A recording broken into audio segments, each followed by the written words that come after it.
Hello friends, నా పేరు శ్రీకాంత్. నేను యూట్యూబ్ ఛానల్స్ రివ్యూ ఇస్తానన్నమాట. అంటే how genuinely they are expressing their feelings or they are biased to someone. అలా ఉర్రా లేరా, నిజాయితీగా రివ్యూ చెప్తుర్రా లేదా, వాళ్ళకి తెలిసిన ఇన్ఫర్మేషన్ కాకుండా మిస్ ఇన్ఫర్మేషన్ ఇచ్చే జనాలను ఏమైనా మోసం చేస్తారా, ఆ ఛానల్ ఎలాంటిది, ఆ యూట్యూబ్ ఛానల్ అనేది వాళ్ళ సొంత ప్రయోజనాలకు వాడుకుంటుర్రా, లేకపోతే జనం కోసం ఏమైనా చెయ్యాలని ఉందా అని జనం కోసం చెప్తున్నారా అన్నది నేను ఎక్స్ప్లెయిన్ చేస్తాను. ఇప్పుడు నేను ఫస్ట్ రివ్యూ ఇచ్చే ఛానల్ వచ్చేసి ఆదిరెడ్డి అనమాట. Bigg Boss ex contestant. ఇతను తెలుగులో ఫేమస్ రివ్యూవర్ అనమాట. హైయెస్ట్ వ్యూస్ వస్తుంది ఇట్లా అతనికే.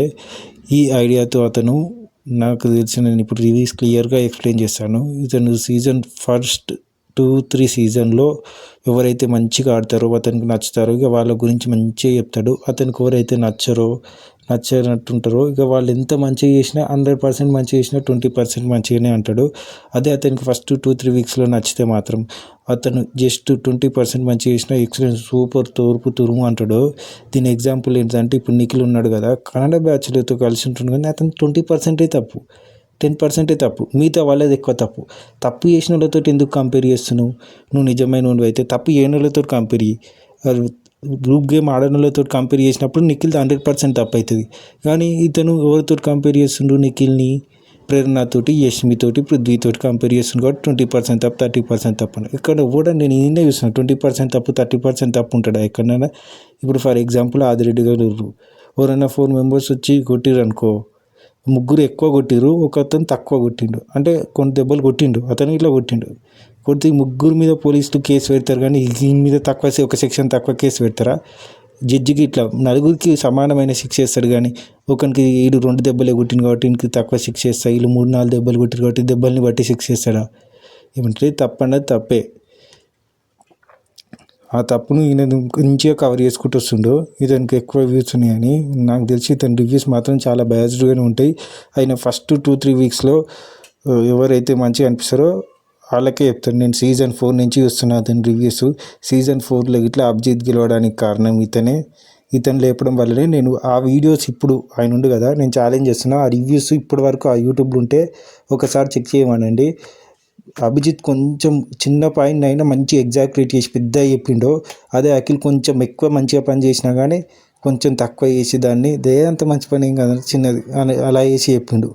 అలానే అతను ఓడగొట్టిండు. నెక్స్ట్ లాస్ట్ సీజన్ 7లో గిట్లా ఈయననే పల్లవి ప్రశాంత్ గెలవడానికి కారణం గిట్లా ఇక ఆదిరెడ్డి లేపి తోపు తురుము అది అనే కథ లేపి మళ్ళీ ఇంకో పాయింట్ తీసుకుండు.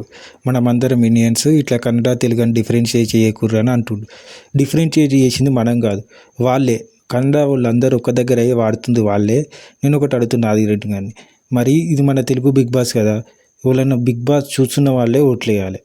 కానీ కన్నడ నుంచి బిగ్ బాస్ తెలుగు రాకున్నా వాళ్ళందరూ వేసి మన వాళ్ళు ఎలిమినేట్ అవుతుంది కారణం అవుతారు. వాళ్ళకి పర్ఫార్మెన్స్ లేకుండా, పృథ్వీ ఏం పర్ఫార్మెన్స్ చేయకుండా, చిల్లర గొడవలు చేసుకుంటున్నా, వాళ్ళు ఏ పర్ఫార్మెన్స్ యష్మి గిట్ల ఏమంతా చేయకున్నా కానీ వాళ్ళు కన్నడ నుంచి ఓట్లు వేయడం వల్ల వాళ్ళు సేఫ్ అవుతారు.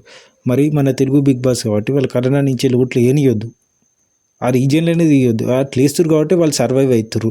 ఇది మనకి జరుగుతున్న అన్యాయం కదా, తెలుగు వాళ్ళకి జరుగుతున్న అన్యాయం కదా. ఇట్లా మన వాళ్ళు తెలుగు వాళ్ళు వాళ్ళకే ఓటేస్తారు, అక్కడ కన్నడ వాళ్ళు వాళ్ళకే వేస్తారు. ఇప్పుడు మనకు అన్యాయం అయిపోతుంది. ఈయన ఏమంటాడు, కన్నడ తెలుగు డిఫరెన్షియేషన్ తీసుకురాకరా అంటుండు. ఎవరికైనా తన లైఫ్లో ఫస్ట్ ప్రియారిటీ ఇచ్చేది ఎవరంటే ఫస్ట్ మా అమ్మకి, వాళ్ళ నాయనకి, వాళ్ళ ఫ్యామిలీకి ఇస్తారు, తర్వాత వాళ్ళ రిలేటివ్స్కి ఇస్తారు, తర్వాత వాళ్ళ విలేజ్ వాళ్ళకి ఇస్తారు, తర్వాత వాళ్ళ డిస్టిక్, వాళ్ళ స్టేట్ వాళ్ళకి ఇస్తారు, తర్వాత ప్రిఫరెన్స్ ఇండియా వాళ్ళకి ఇస్తారు.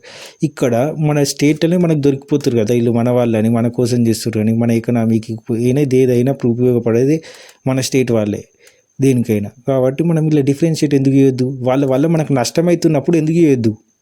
మనము నష్టం నష్టం పడతలేదు, మనకి ఏం లాస్ లేదంటేనేమో నువ్వు అన్నట్టే మనం అందరం ఇండియన్స్ కదా అలా అనుకోవచ్చు.